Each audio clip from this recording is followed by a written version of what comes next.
barn burner, bro. I think from the jump, the Magic just came out with a playoff intensity that me and CJ probably didn't expect. They came out gunning from deep. I think they were shooting a lot of threes at the beginning. They weren't hitting a ton, but they were shooting a lot. And I was like, man, this has an opportunity to translate later into the game, and it did. I think Cole Anthony and Anthony Black, extremely extreme X. I mean, they were the X factors. I think, in my opinion, yeah. I saw some faces change. I think Jimmy Butler. This is where he decided to go play off Jimmy. I think that he's the reason the Warriors won that game. But 100%. Ja, super energetic from the jump. I was explaining this to you. You brought up a really good point. Yeah, he's electric, and he is better than Zion Williamson for sure. He's available, and he shows up whenever the lights are bright. You What's know, going on, ladies and gentlemen? It's your boys over here at Three Man Weave. I'm your co-host CJ, here with my lovely co-host ZD. How are you doing today, sir? man, I'm feeling great, bro. I think, like I said last pod, I'm like, man, coming with the energy for sure because it's playoff basketball. What more can you Mm-hmm. ask for? Bro. Especially for us because we've been doing it for months, and like, shout out my girl because she be holding it down, but I know sometimes it'd be pissing her off, but uh it's all Real good. one. You Real got to be one, yeah. consistent. Yeah, like you just got to be consistent. We've been talking about that for the last 30 minutes, but Mm-hmm. just to come on here, talk about the games, talk about tonight's games. I think they might even be going on right now. Got to run it back later. Mm-hmm. uh Man, just feeling good, man. Like, I think people, you can't take a day for granted, but especially the days where you feel good, man. So how you feeling? Dude, I'm not even gonna cap to you, bro. I woke up feeling kind of tired today, and just like really groggy. I like woke up right before I had to go to work, and like went to work, and then I felt like I really wasn't awake until like the last couple hours. So was a little sleepy, but obviously chopping it up Getting with into it. you and kind of Yeah, like talking about everything that we're gonna be chopping it up about and stuff. It just kind of got me, like you said, yep, when you love what you do, it regardless of how you're feeling at that moment, you lock in, and I'm just ready to for chop it sure. up about these games and preview the one tonight, and kind of just whenever the series are gonna actually be done, just ready to talk about the 1 versus 8. We know the 2 versus 7, so we could probably chop it up about that now that we know who's gonna be in that. But yeah, no, bro, just ready to just ready, man, just Yeah, ready. push it through. I Those think the games last NBA. night were great.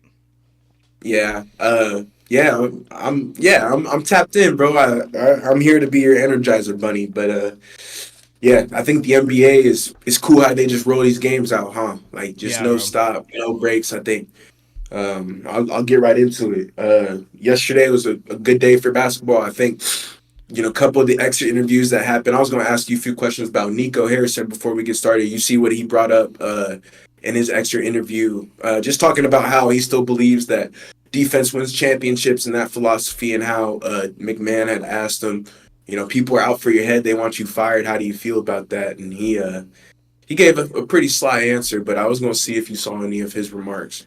I I didn't, but I saw like what he said about like the defense win championship, and I think I saw when he said like he wants to still stay in Dallas, like his family lives there and like his kids are going to school, whatever. But I didn't see everything else. So if you could give me a little refresher on Yeah, everything. yeah. Well, I think Nico Harrison has been at the hands of the Dallas Maverick fans for the last 2, 3 months, right? Mm, When you factor in the decision, I'd say the short-sighted decision, mind you. I think me and you are both in the building. We have a good basketball mind. We are not GMs, but we understand that the decision to trade Luca was a bit short-sighted. So he had to face the music. I think it was cool. Dumont, the owner of the Mavericks, shout out Patrick Dumont, but I think Dumont had been wanting him to do this interview for a few weeks. I think before the Luca game, but I think mm, Nico declined, according to Tim McMahon on ESPN. But Nico declined, and he just did his normal exit interview, kind of like how everybody else has to do them in the staff for the Dallas Mavericks has to do those. Obviously just in case they go home. But yeah, I think first question, bro. Like I told you, McMahon rolled up in it and he just asked him. He was like, "Yo, I think a lot of people want you gone for the decision to trade Luca. How does that make you feel? You know, is this a place where you feel like you can continue to build and win? And are you banking on the future success of that trade?" And he was like, "I'm solid in my decision. He thanked the Mavericks ownership for allowing him to make the decision. Um, Cuban Nowitzki had no input, right? So I think he made the decision on his own. But it was clear to me that he just repeated the same mantra that was spoken 2 months ago and didn't add any background to it. So the defense wins championships was the same thing he was spewing 2 months ago, and they're not in that position. And yeah, I would argue that I think there's going to be a lot of turmoil for the Mavericks fans going forward.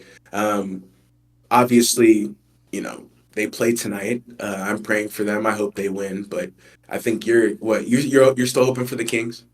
Yeah, I think they're gonna win, but I hope they win, or I hope the Mavs win, but I think the Kings are gonna win, bro. Yeah, I just I think the players on the Mavericks deserve better.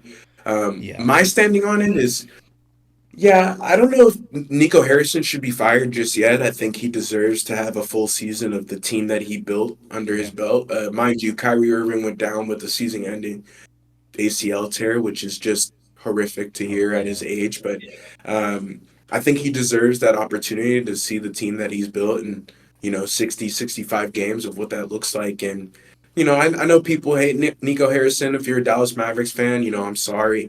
We're going to talk about your team later, but I did want to bring this up. Yeah, I think it's important that you guys remember you guys have always had a franchise player. So one day you guys will either A, win a championship again, or B, suck so bad that you get a high draft pick, and most likely it may be another European, and you'll get saved by God, and that's what always happens with the Mavericks. That So would be don't crazy. worry. Yeah, I mean, think about it. In their like 30-year history, I mean, they're a pretty young team still, Hmm. but definitely they've been saved by Dirk Nowitzki and obviously Luka Doncic. And I think the next person to walk in the door is going to feel that love just as much too. So, the Dallas Mavericks fans stay faithful. I know Nico Harrison didn't give you much on his way out. Hopefully, you guys can win this playoff game and still compete for a playoff spot. But yeah, kind of going into this Atlanta Hawks Magic game, Yeah, barn burner, bro. I think from the jump, the Magic just came out with a playoff intensity that me and CJ probably didn't expect. They came out gunning from deep. I think they were shooting a lot of threes at the beginning. They weren't hitting a ton, but they were shooting a lot. And I was like, man, this has an opportunity to translate later into the game, and it did. I think Cole Anthony and Anthony Black, extremely extreme X. I mean, they were the X factors. I think, in my opinion, they were truly the reason that they won. But first quarter, honestly, more fast paced than I thought. yeah. Think about it. Look at the score, 120 to 95, soaring over. How did Hmm. you feel about the pace in this game? You like seeing the Magic get up and down. Yeah, yeah. Dude, it was crazy to see because I feel like that's something we've been saying all season. The Magic Yeah, they or don't do their it. offense or it gets stuck in mud a lot, but they were letting it fly, and like you said, just they they pretty much just blitzed them the whole that first quarter. You know what I Yeah, mean? they Like blitzed them. they Yeah, were defending well. They were actually hitting not even their 3 pointers, but they were just making shots. Like Paolo he kind of had a quiet game, honestly. But that first quarter, he was doing really well, getting the boards. He got a couple and free assists and throws. free He had, throws. Yeah. he had his bucket later in the first quarter. I think he had 5 or 6 free throws in a row, just continuing. I think Muhammad Gay had a great game. Hmm. Mo, just coming in there and trying to battle against Paolo. But I think Bankero is just too strong and he draws too many fouls. So extremely, extremely, you know, I would say comfortable game from him. Like you're Hmm. saying, quiet, but he looked comfortable. He looked like he'd been in the environment before, so that was good to see. I think Hmm. KCP being the veteran presence was extremely valuable to them as well. Just hitting a couple threes and being a vocal leader. And then Wendell Carter Jr. and Jonathan Isaac, my goodness. I Yeah. mean, those two guys, they don't get a ton of love, but they've both kind of been not Jonathan Isaac. He's always been on the Magic. They've always believed in him, but Wendell Carter Jr. has definitely bounced around, and I think he's kind of found a home here in Orlando and Hmm. contributing at a high level and rebounding and defending well. And Jonathan Isaac rebounding and defending well. I forgot how lengthy pause that he is and how big his wingspan is and just Yeah. the havoc that he can cause in the defensive end was amazing to see. I think going into the second quarter, Trey kind of got going a little bit and he could never really find his footing in terms of giving you the 40, 42 points that they probably needed from him in that night. But I think he was still doing a good job of, obviously facilitating the offense. And he had that little hiccup the end of the game, and I think it's just frustration. I think they were down 20 points at that Mm-hmm. time. I think Cole Anthony and then Anthony Black were just hitting back to back threes. Timeouts had to be called. At one point, Trey Young had was pretty cool. Nutmegged Wendell Carter Jr. and then floatered it, made it, and then for some reason got pissed and like the referee was trying to get the ball, but he kicked it and then like grabbed it and wouldn't give it back to him, so he got a technical for that. And then the referee throws the ball on the court, and Trey Young stops it like with his foot and just keeps it and doesn't give it to the other referee. So the other referee gives him a technical as well. And as you guys may not know if you're new to basketball, but for our NBA hoop heads, like two technical fouls, you're out. And I Mm-hmm. think, yeah, after that, they lost all the momentum. I think Shea had a good game too. But it just wasn't enough. And what really killed the Hawks was the ability, uh, their 3 point shooting defense was really poor.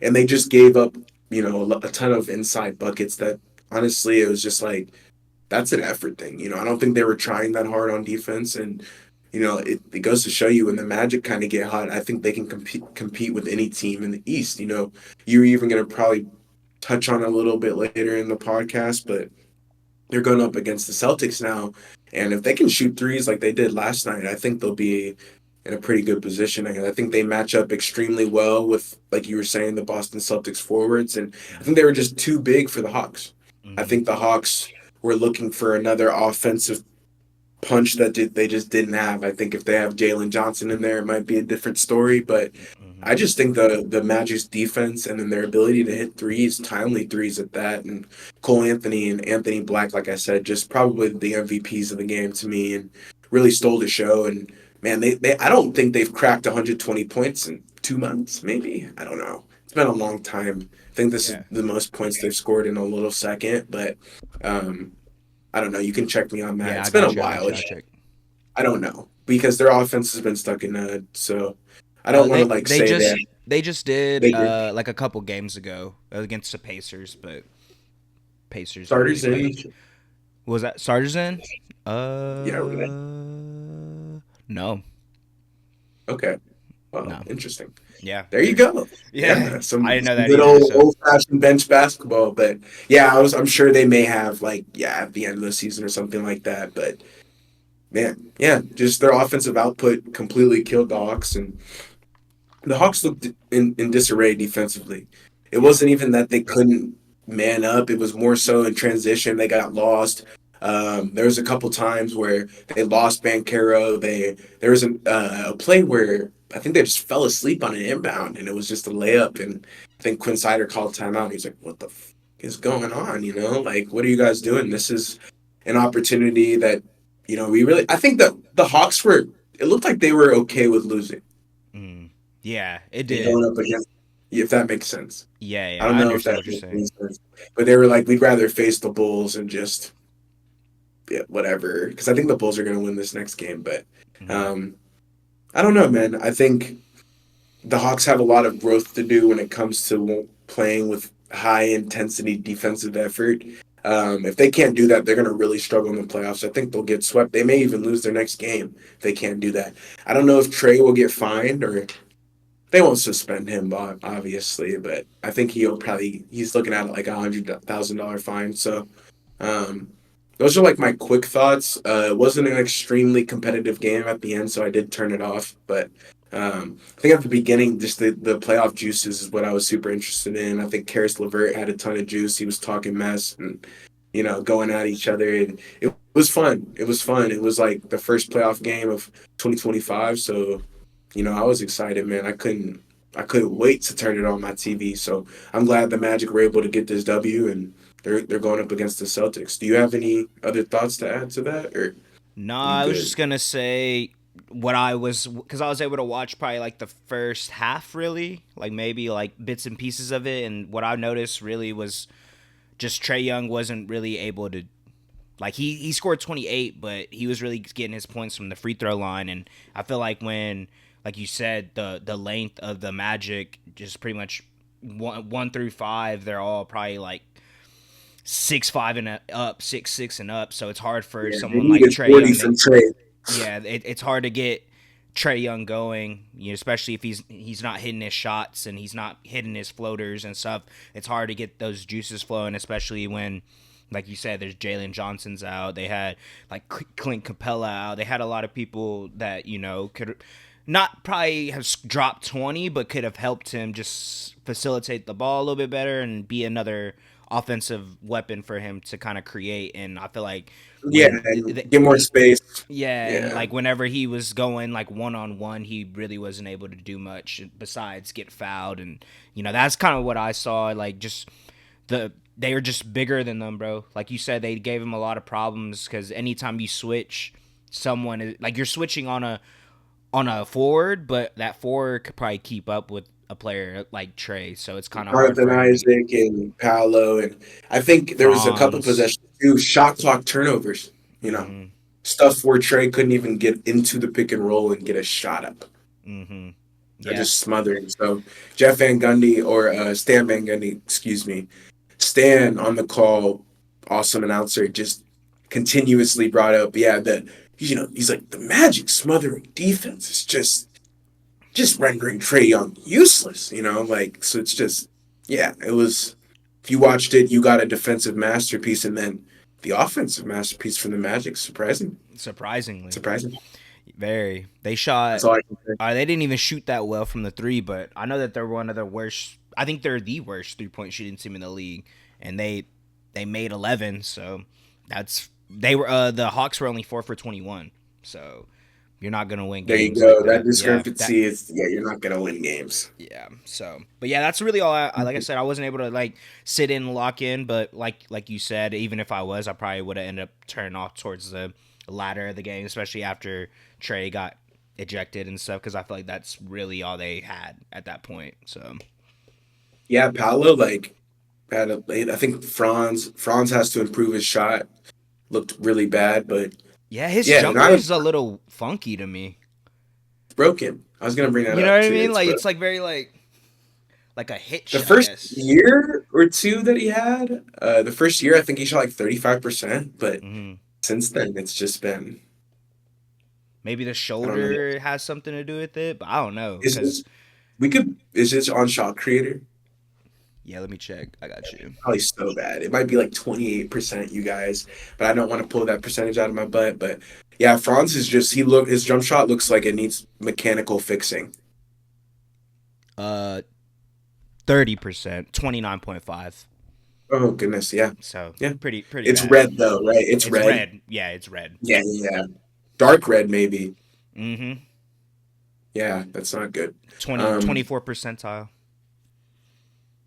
Ooh, yeah. He. So that's my other thing is like when you talk about this, you think we should talk about what? You want to talk about the Celtics matchup now that Yeah. the Magic have won, just to make it flow. Yeah, let's do it. Um, Bronze can't hit threes in that series. They know it. They're not going to win. Simple. Mm-mm. If those guys can't get the 3 pointers up, because the Celtics, I mean, dude, they're They're gonna gonna get they're them gonna up. yeah they're gonna bomb you with 3 pointers. Doesn't matter if they make them or miss them. They're still gonna take 70. So you're gonna have to at least take 40 or 50 to match, and then at least hit 35%. So yeah, I think the Magic are looking at an uphill battle. They match up positionally with them. What are your thoughts on that series? Because I know you had some takes on that.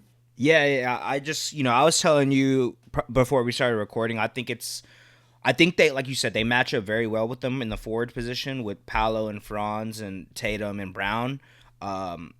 Depending on how well of a series those two have, I feel like is probably how well the series is going to go for them, honestly. Because I don't think, Cole Anthony had a great game, like honestly a fantastic game. I think he dropped 26 in like 20 minutes or whatever it is. So, not saying he can't do that for a whole series, but I wouldn't expect him to. Let's just say that. Like they're gonna need Paolo and Franz to probably average like damn near 30 apiece, 25 apiece, you know what I mean, for it to be a competitive series. But like you said, positional wise, I think that's good, but I think all the other pieces, I think that's where the Celtics are going to end up, getting the upper hand on them. And I'm not going to lie, I think the Celtics are probably winning probably 5, but I think it'll be a pretty interesting series. Like especially if those two could get it going, and even if we do get a Cole Anthony series where he just has a breakout performances. But Yeah, yeah. that's really, or maybe KCP. You know what I mean? Someone that like hasn't really been like doing well this whole season, but if he can figure it out during the playoffs, he is someone that has won championships and stuff, so he has that. But I wouldn't expect that from him either. It's really gonna be in the hands of Paolo and Franz, and I think obviously Missoula is he's gonna know that, so he's gonna probably key in on him and probably try to box him in and stuff, and try to rely on someone else to make baskets. And I think that Well, is gonna be probably the downfall of them. But I think I was, on paper, I was gonna bring up, like, it looks kind of bleak for the Magic, but I think you bring up a really good point. If you get the series where Paolo and Franz are averaging 30, I think the Celtics are defensively imposing, but in Mhm. the regular season, they've also given up. Like I brought this up to you. I think they struggle with the unicorns. I think everybody does, but especially those Chet Holmgrens and the Wembys, and Mhm. then the guards too. I Mhm. think there's an opportunity for Paolo and Franz to get the 25 in this series, and if you're getting 50 from those two, and I don't think the Celtics are going to double. I think they're going to play man to man. They're going to switch everything, but they're Mhm. not going to. I don't know if they might box if they get cooking, but I don't know if they'll start with that. So it's Yeah, yeah. interesting. I think in game one, they'll probably see. Because I think you bring up a good point. Like, yeah, Paolo can score 45 points. Then we'll lose the game. Mhm. So Yep. I think you bring up a good point about the pieces around them, too. If Cole Anthony, if Anthony Black, if Jonathan Isaac, if Wendell Carter Jr., like if they can give them 10, 12 points each, yeah, that's a team. And they have some depth. They have KCP. They have a squad over there for sure. And I think in my opinion, I think the Celtics have the sixth man of the year. Do you think Peyton Pritchard will be the sixth man of the year? 100%. I said that at the beginning of the year. Yes, sir. Wow, we.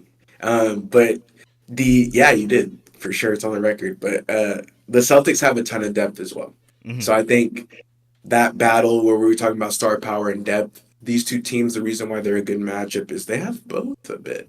I think Mhm. the Magics are a bit younger, but Mhm. I think the Celtics are a more polished version of what the Magic are trying to be. Mhm. Um, but the Magic have a version of that. And sometimes when they are on, I think at times what I saw a stat too in the last 5 or 4 games they've played, they've beaten them every time. Mhm. Oh, I did see that too, actually. You saw that on ESPN, right? Yeah, I saw that on ESPN. Yep. Just like you're saying, a bad matchup. Yeah. Oddly No, enough, it's crazy, right? Like, like you're and saying, like I I think think the Celtics are going to shoot 83s to your like they're going to shoot 83s.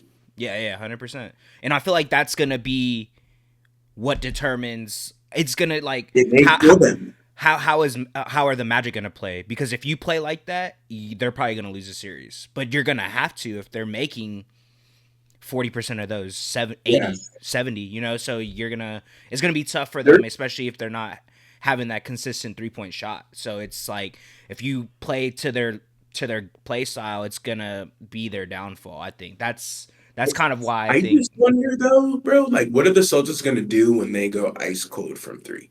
Mm, yeah, that is a problem because that's happened. Yeah. And Yeah. if in my head, if that happens for 2 games, like you said 5, but I think if it gets to 6, you start worrying a little bit because you're like, man, what if we don't hit our threes?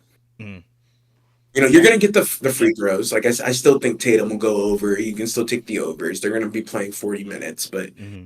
the free throws, I think that the free throws are also gonna be important in this series. Yeah. Something people may not be thinking about, but I think that discrepancy is going to be important too.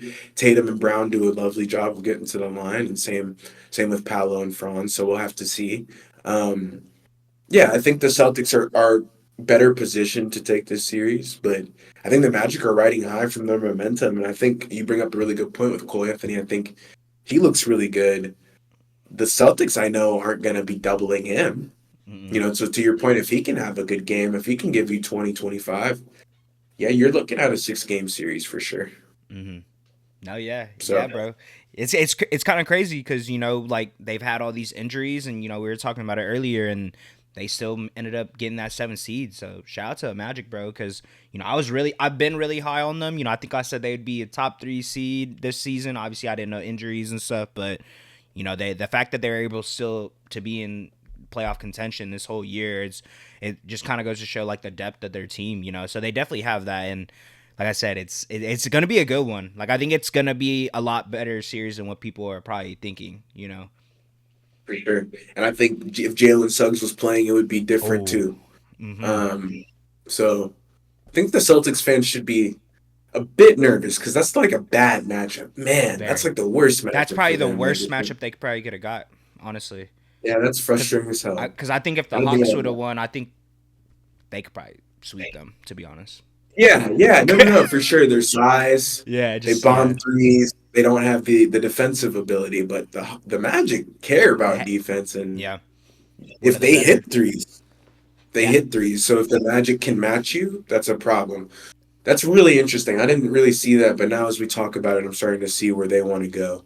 Um, let's get into this game of the night, man. Before Yeah. you have any pre thoughts to this, I don't know if you saw any interviews, any walk-ins. I saw what Steve Kerr was saying. He was like, "Yeah, we just have to go out there and win." They've been 0-3 at home.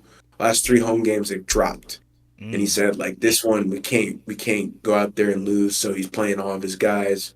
What did you think about this pre-matchup? And obviously, I know you're honestly, bro, like your prediction, the Grizzlies. I think they still should have won that game. But what were your thoughts before going into this? Yeah, I think we said it on Monday.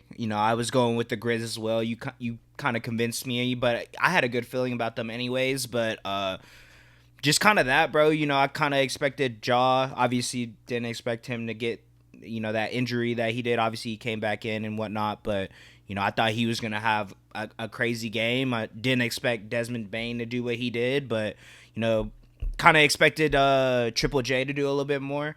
Obviously, he's probably the tallest person on court besides Edie, and the Warriors don't really have a matchup for him, so I thought he was gonna do a lot better. But yeah, no, I thought the Grizz were gonna be able to come out with this win, and then the Warriors would be going at, trying to fight for that 8th seed, which I kind of was talking to you about that. It was one of those things where Scared you. I was a little nervous, bro. I don't want to see Steph It Curry, does. yeah, the Dubs It's in the first Jimmy. round, yeah. So, but yeah, no, that was kind of my thoughts, bro. Like I thought, thought they were gonna be able to get out with the dub, but this was a great game, and we'll get into it. Obviously they had a little mishap at that last possession that kind of gave Yeah. the, yeah, but no, yeah, that's kind of really all I Oh had yeah, yeah. I forgot pregame, about but I didn't, I that. wasn't able to see any of like the like pregame interviews or anything like that, but Yeah. you know, No, yeah. That's cool. I wanted to start, man. First couple minutes, the Grizzlies blitzed them. I'm talking 3 pointers. Jaw had two. Jaren Jackson hit one. Bane hit one. They're getting out in transition. They're over here having fun, laughing, having a blast. Kurt calls a timeout. Yeah, I saw some faces change. I think Jimmy Butler. This is where he decided to go play off Jimmy.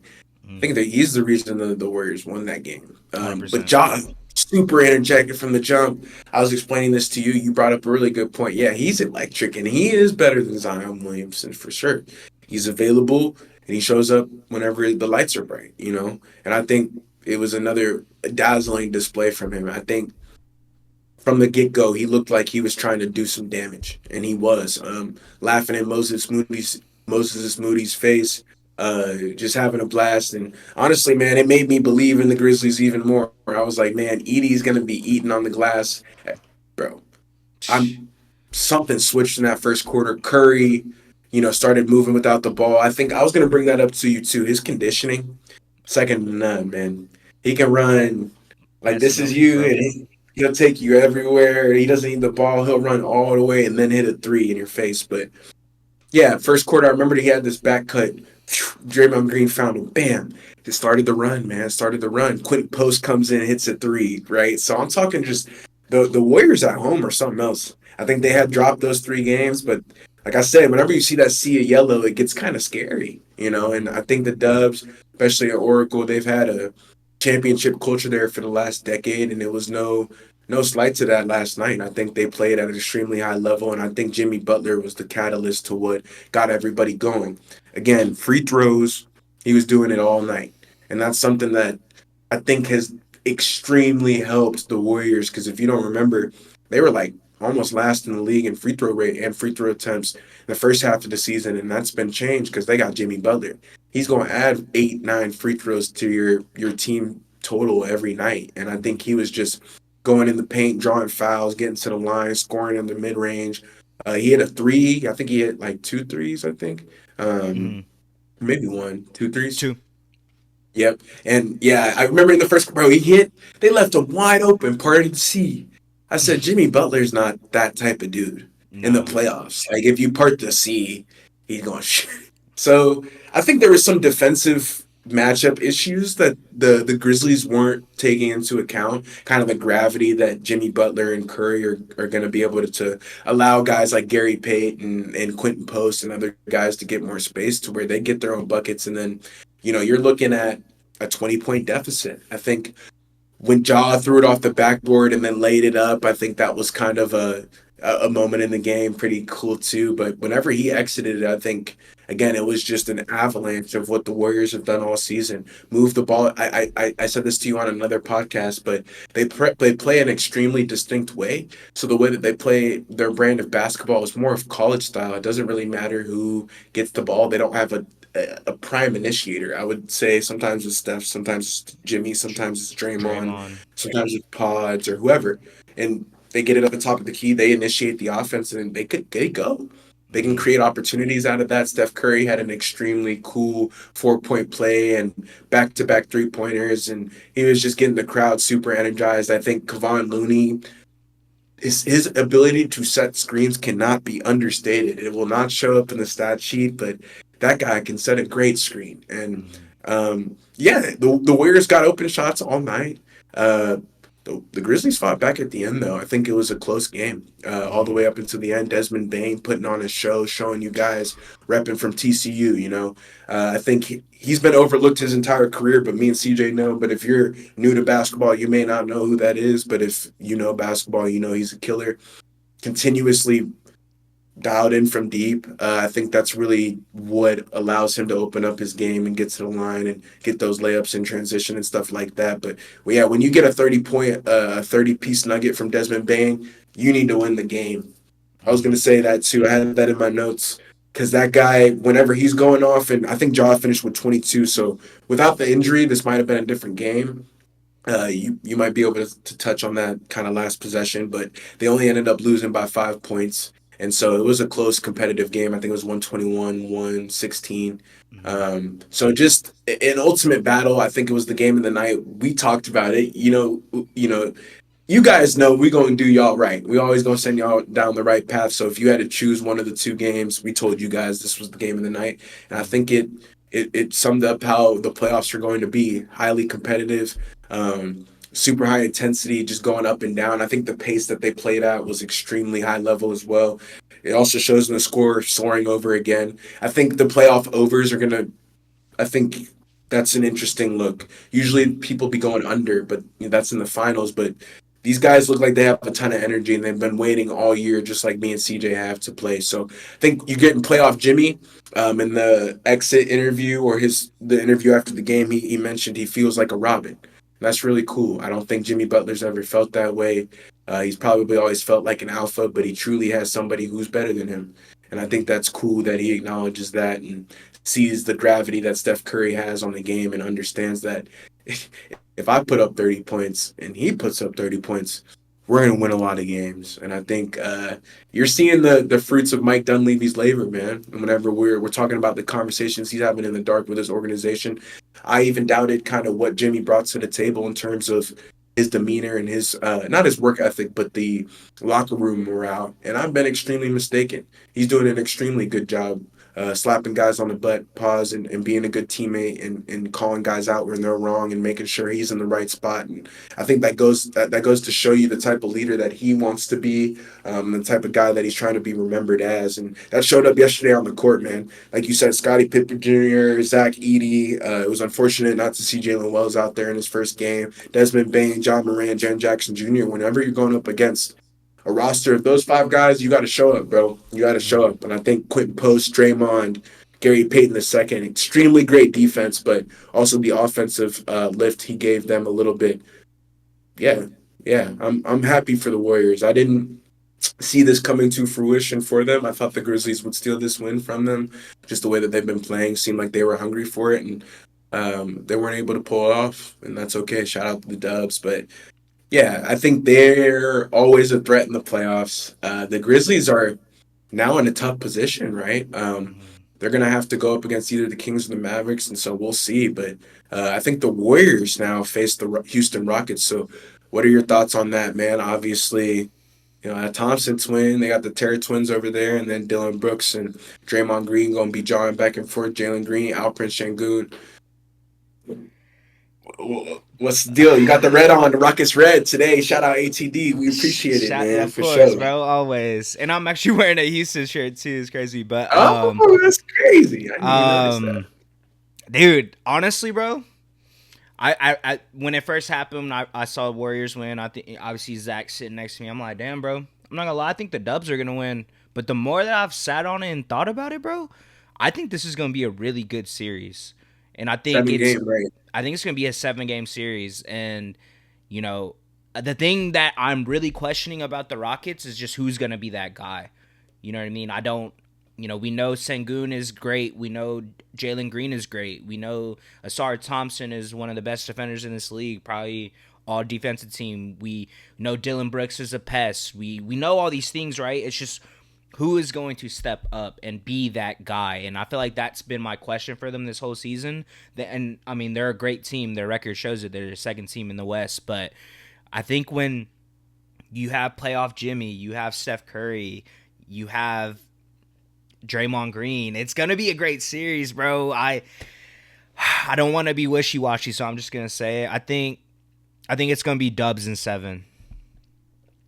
I like that I take. think that's what I'm gonna I, go with. I got an answer for you. I think I know who's going to be the guys. I think they're going to look for Jalen Green and Alperen Şengün to go. Hmm. And if you don't, I don't know if we'll be able to trust you down the road. It's Hmm. that type of situation. Right. So now it's that time. I think Alperen Şengün is going to show up in the interior. I think he's going to cause a ton of problems down low. So I Hmm. think the Warriors are going to have to worry about that. They can double him, but I think the Rockets have the shooters now surrounding Şengün to make sure that he can spray it out to somebody who can hit a three or two. Hmm. The defense, right, on Curry is going to be extremely important Hmm. because there's somebody else on the Warriors that's named Jimmy Butler, who unfortunately averages 26 points in his career in the playoffs. Hmm. So you can't double Curry. You're going to stick the Thompson twin on there. Hmm. We're going to have to see the juice that he can give you on the offensive end as well. I think that's really going to determine if if this series goes seven. I think the Dubs will win in 7 games too. I think their championship pedigree and then adding Jimmy Butler on top of that is for them. I think it's star power and depth. I think the Rockets are the question is the star power. Right. Um, and so I think that's kind of what you're saying is like what type of output are you going to get from Jalen Green and Alperen Şengün on a series to series basis? But I was going to say Ime Udoka got the Joker cards up his sleeve. He does. You know what I'm saying? I'm pretty sure he might throw Reed Shepard out there. He might throw Cam Whitmore out there. Something that the Warriors weren't really expecting Hmm. and then go see what these guys can do. And you might get some juice from them. The Warriors don't have players like that. I think Kuminga, obviously, but they don't have those types of guys anymore. We know about Moses Moody and Pods and all these guys now. So the Rockets are going to be well game planned. I think Ime Udoka is an extremely, extremely high level coach. Nowhere near on the level of Kerr, obviously, but trying to get there, and I think he's the right man for this job. But I'm extremely excited for the series. I think this is going to be another banger series. We have some first round matchups that might, unfortunately, be some of the most interesting we have. We'll see. I don't want to say that too early, but I hope we get some really good conference finals, and obviously, I hope the finals is solid. But you might see some game sevens, game sixes, some really deep playoff games, and obviously, we're gonna see how this shakes out. I don't feel like the Warriors are in any doubt about what they can do, but I also don't think the Rockets are either. And they're gonna look at their regular season record and say, "Man, we've beaten the Warriors before. We can handle this." And uh, we've been doing it all year, and we have these same guys. Their guys aren't hurt; they're healthy, they're ready to go. I think another guy we haven't talked about, Fred Van Fleet. I think it's going to come down to him as well, and the type of vocal leader that he can be, and what he gives them on the offensive end. Because if you don't get anything from him, I don't think the Rockets are going to win a ton of games. But I think they're going to get at least two or three. Yeah. No, yeah, Yeah. 100%, bro. I think it's like you said, it's gonna be great, and it's right down the road, man. I might have to fade a game, bro. Yeah, I was See. about to say, bro. I'll totally. I don't think it's like that expensive either. I think they're like 50, $70 a ticket. Mm. Hell yeah, Probably yeah, costs like $200 to go. yeah, yeah. It's not too bad, bro. I to see Curry No, too. Come on, I spent man. like 400 on those playoff tickets with the this Me too. semis. Yeah, Yeah, I me know too. you. Yeah, Yeah, bro. I'm sure I can do 200. Right, but yeah, no, that's kind of my thought process too, bro. Like you said, I think it's cool because I was watching what's the fuck I'm selling right now. What's the show TNT Oh, inside the NBA. inside the NBA? They of course they do like their recaps of the games and stuff like that. They Kenny Smith was saying that he Ooh, yeah. he I was thinks I was watching that too. he thinks Ime Udoka's is gonna put Jalen Green in a position for him to have like his breakout series and have him turn into like a Jalen Brown. So I don't know what your thoughts on that was, but I heard I, him I, say that. I said it, man. We were talking about it before we hopped on the pod, but yeah, we're starting to get to the age, and we're all young still. So like, you're young. I think I'm young. Jalen Green is for sure young, right? Hmm. You got to walk the plank at some point. Hmm. Yeah, you're gonna have to do it at some point.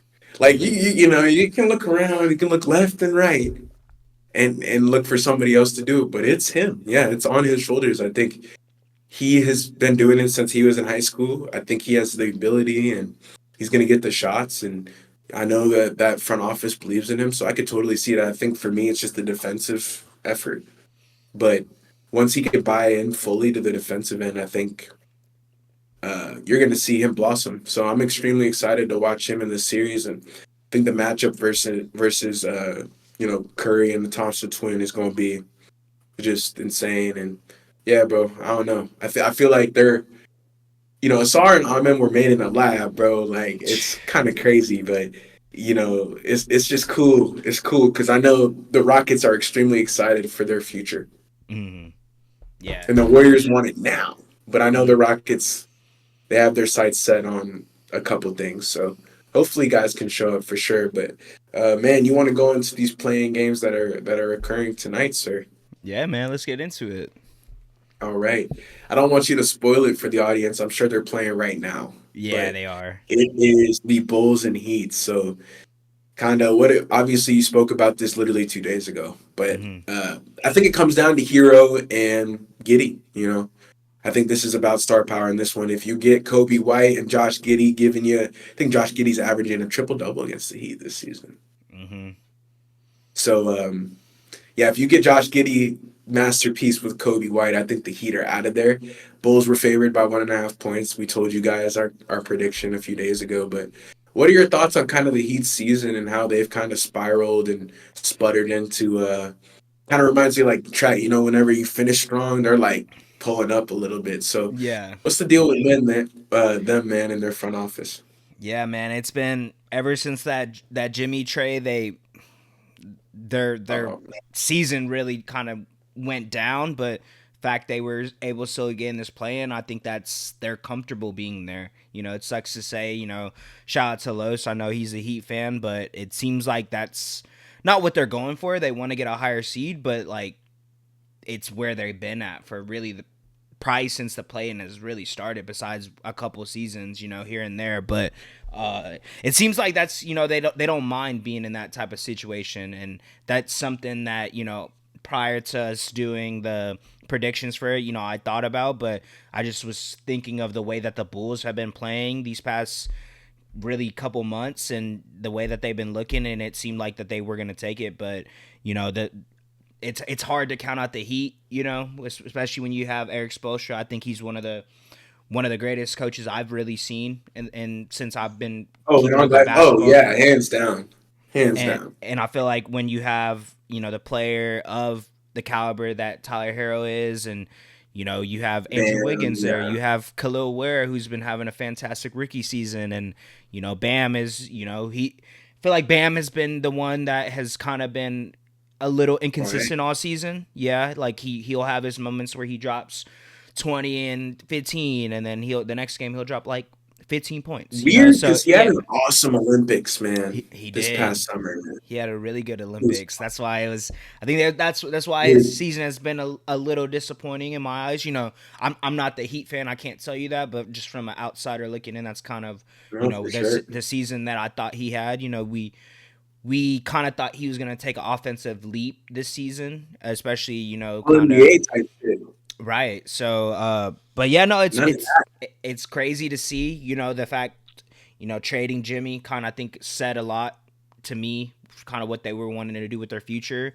I don't know if they were really expecting to be at this point, especially when I went on that 10-game loss, like straight losses. That was very eye opening for me. I didn't think they would probably make it, but the way the East is, bro, it's just kind of they were Yeah, going to fall into that spot, and all, when all of the pressures on the Heat.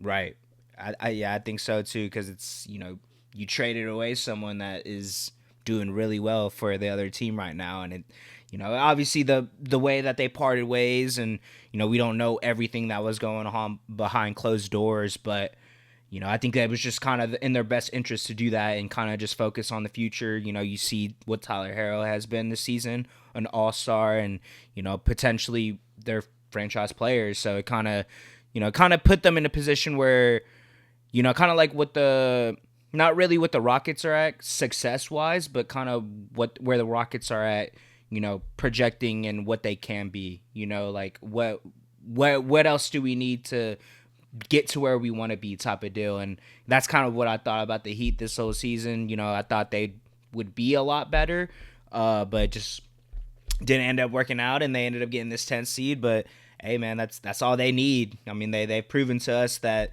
they even when they're in the play in, they can still potentially make a finals. So maybe that was just a Cinderella run that we'll never see again, but they did it. So I think that's something that Yeah, you that's can we not can never. happening this year. No, it's not happening Uh, this year. But hey, I don't want to hate on the Heat too much, but yeah, I think the Bulls have had a much better season, and that's kind of why I'm going with them to win this game. And I think the Heat are gonna be eliminated, and it's sad. I think they've had kind of a tough year, and it kind of speaks to what's been going on around the league. But I do not know the score, so the Heat could totally be just like killing the Bulls and just make me look so stupid right now. But don't tell me the score. But yeah, I'm praying that the Bulls can get this W for sure in the United Center and stand on all 10. And it's been fun watching them at the end of the year. I think the Heat kind of get it's pretty repetitive. They haven't missed the playoffs in a long time, so I'm sure they don't want to start that streak right now. yeah, But I don't my one thing on this game is like to me this one was like the least interesting playing game out of all of them. I But agree. there's nothing wrong with that.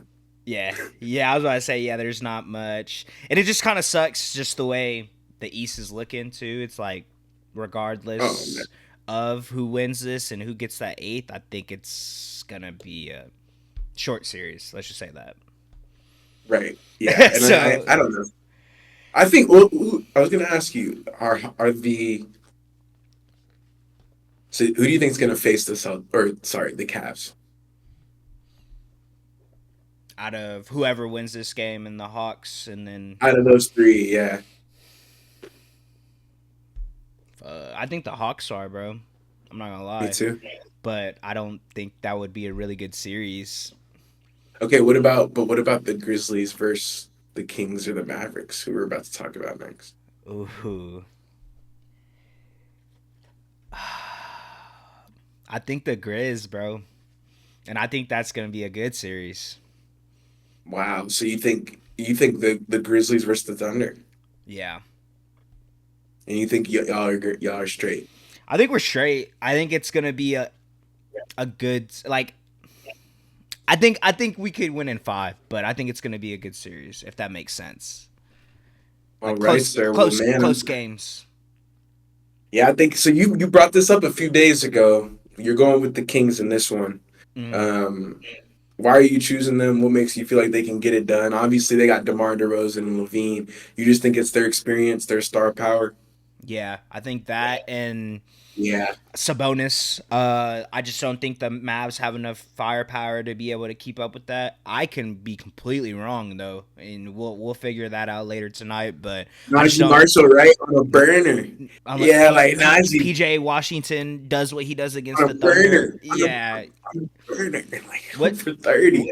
which it could happen, bro. But I'm expecting it not to. I just think, like you said, the fact that they're even in this position, kind of like how the Heat are, right? I think they're just kind of grateful to be where they're at and fighting for that playoff spot. You know, after especially after everything that's happened to them this whole season. I mean, you talked about it at the very beginning of the pod, the whole situation with Luka getting traded and this and that, and Kyrie getting injured, and injuries throughout the whole season with their bigs, and then AD got injured, and now it's like, damn, we still have a chance. Like I think they're just happy to be in that play-in, which is completely fine, but I just don't think they have enough firing power. I mean, the Kings have been really inconsistent all year as well, but I think with the players of DeMar and Zach LaVine and Sabonis, I think it's gonna be a tough challenge for them to be able to keep up with the amount of points that they're probably gonna score. Yes, sir.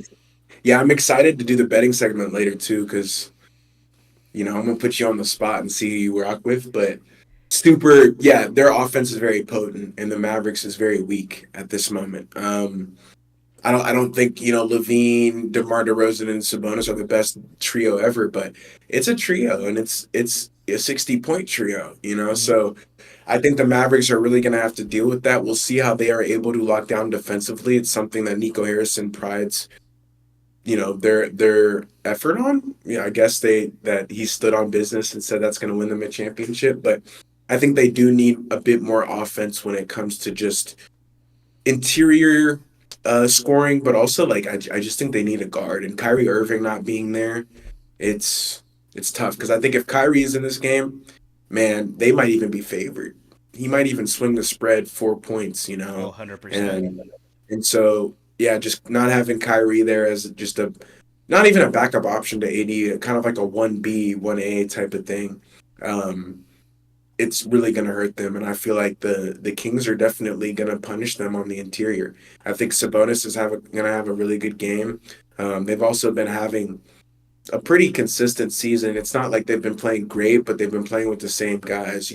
Guys Right. go down, they come back in the lineup pretty quick. But the Mavericks are still trying to put all the puzzle pieces together while dealing with the kind of a kitchen fire in their own backyard. And so I think for them, there's a lot of emotional things that fans have to remember that they're dealing with.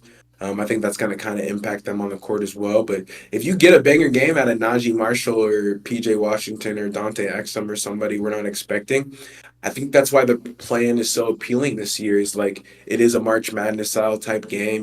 Trey Young had 28 points, but he didn't give us 40 that the Hawks needed to be able to beat the Magic, right? So it kind of puts you in a situation where you might have to do some things that you weren't thinking that you would have to do this early, especially the season just ended, but here you are in a winner go home situation already, Hmm. and so I think, right, the Mavericks, if they lose, they're done, right? Yes. Wow. Okay. I think they have a chance to cover the spread, but I'm gonna have to take the Kings too. I just feel like they've been playing with continuity all year. Um, I think they're going to punish them in the interior. I think the Mavericks, if they hit their threes, they'll stay in the game and they'll definitely hover around. But those are kind of my initial thoughts on this matchup. I don't really have too much else to say. I think Anthony Davis, it's going to be all on his shoulders. Do you think he's gonna have a good game? I know he usually struggles against Sabonis, but I think he will. I think they're gonna force feed him and force him to have a good game. And if they are losing, they'll still play him because it's last day or it's the last game of the season. So he'll be in until the buzzer. Doesn't really matter. Mm-hmm. I Gotcha. think they're gonna literally go out there and be like, "Hey, Jason Kidd's gonna just run plays for him." So I think he's gonna be solid. I think. Well, now that you're talking about it, would you like to just? I put you on a spot. Would you like to make your bets, sir, for this lovely Wednesday podcast? For sure. Yeah. So Yeah, you want to I do them with me? yeah. I was telling Z that shout out to Prize Picks. I don't mess with y'all usually, but y'all gave me a free slip and I was able to get a little banger off of it. So I had a light 200 that I'm able to play with. So I put it in a bet prior to starting recording. Looking all right. So I had Josh Giddey points, rebounds, assists, 38.5. Yeah, you're looking at the score, huh? Yeah, I didn't want to say anything. Josh Giddey points, rebounds, assists. I did 38.5.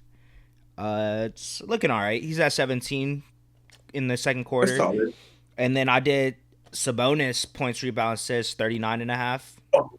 I was gonna do his points and rebounds at I thought, 32 and a half minus 130. yeah, I thought about that one. I was like, oh, I don't know. I think he's gonna just be going crazy. I think he's gonna just be doing a little bit of everything. He's gonna be on his Joker shit tonight. And I then had I another one. I also did Tyler Harrow points. It's looking good. 25.5. He has 18 already in the second quarter. And then I Oh also did this man, a little cheeky one. You know what I'm saying? Prize picks be having like the little crazy ones. I did Khalil Ware over 2.5 dunks. He has 2 dunks right now. So not looking too bad. interesting. That's good. Okay, good for you, CJ. Yeah, I like those. I think I'm gonna have to tell you on Sabonis Yeah, PRA. I was about to say the ones Um, I was looking at the Mavs and Kings ones. I wasn't super confident. I didn't know if AD was gonna for sure play. He probably will, but I saw that he was questionable with like a his injury. I didn't want to risk it, so I was just like, you know what, I'll hold off on that one and I'll place a couple for the Heat Bulls because I like that one. I think we said it. That'll probably be the better game to watch tonight, but it's looking good so far, so I can't complain. I like that. Super exciting. I mean, mine is all Mavericks Kings. Okay, talk to me. So I got yeah, I said it a little bit earlier, but I'm taking Domantas Sabonis, 32 and a half points and rebounds, minus 130. I Mm-hmm. mean, what can you really say about that pick? I just think he's gonna battle in the on the interior, bro. And like you're saying, if AD is hurt, that's even more rebounds for Demont. So Mm-hmm. give me that. And then bro, I'm also going with Zach LaVine over points. I Okay. think he gets hit tonight at 23 and a half. I think it's a Mm. little low. I think you can look at him in range like 25, but I think he's going to be juiced up, man. Hasn't kind of been in a playoff scenario in a long time. Definitely a guy who's used to winning and played for UCLA, and I just think he's going to be in a mode tonight. I feel like he's going to be knocking down some threes, and on the road or at home, he's going to be feeling himself for sure. So give me Zach LaVine points, and then DeMontis Sabonis points and rebounds. Okay. Okay. Might have to tell you on that, sir. I like those I picks because like I definitely. Levine, bro. I was about to say I I like know. Levine too. I was looking at that one. I'm not gonna lie. Really? I was. I was like, Yeah. I didn't know who was going. I was just questioning who was going to be the one, Demar or Levine, though. Like who's going to be the, you know what I'm saying? They It could might both be be. DeMar. It Yeah, might that's be DeMar. that's what I was thinking. That's why I was like, I'll hold off on that one. But no, yeah, I definitely thought Sketchy. about it. It's kind of sketchy. Yeah, it's sketchy. It's sketchy. But But they'll yeah, they'll get to it. yeah. I think They'll both Levine's gonna hit. The thing that Levine does better than DeMar is like those threes, threes. bro. And that yeah, that'll add up for sure. Yeah. Hell yeah, bro. Yeah, So bro. You hopefully got our it. bets cash. You know what I'm Yeah, I saying? was gonna say you don't have any more plays for him, right? That's it. That's it. All right, man. Well, you got anything else for the lovely ladies and gents? Nah, man, just like I've been saying for the past month, just watch these hoops, bro. It's best time of year. I was able to watch it with Zach and the boys pulled up, so we were able to just kind of lock in and watch it for a little bit before we started recording. And bro, ain't nothing like it, bro. Like I just like I'm like locked into the TV. You know, everyone's like chopping it up. Obviously, I'm listening, but like I'm like, bro, this is what I've been waiting for all season. So like, Yeah, I'm for not trying to real. be rude, but like I'm watching the games. You know what I'm saying? Like, been locked in all season, so I'm trying to make it worth my while, and kind of see if some of my predictions are true, or like what's the next things we could talk about on the pod. So just yeah, no man, watch these games, man. Playoffs are about to start. I think Saturday, right? That's when Yeah. they. So everyone look out for that. It's gonna be super exciting, and yeah, watch basketball, bro. That's my last Watch thoughts. out. Yeah. And yeah, I think we got the 2 sevens figured out. So now we're just waiting for the 1 8, and then we'll be ready to go. Mm-hmm. Yes, sir. So let's do it, man. I appreciate you guys. If you guys, obviously, if you guys like the video, leave a like, comment, subscribe for us. Let us know what you guys would like, to see on the next few episodes as we got rolling out for you guys. We're going to keep being consistent, man. We pride ourselves at, being consistent over here at, Opinionated Sports. We got to make sure that we're coming at you guys with videos every week. But you guys, we appreciate your time. Obviously, like I said, leave a like, comment, subscribe. This is going to do it for 3 Man Weave. Peace. Peace. Yeah.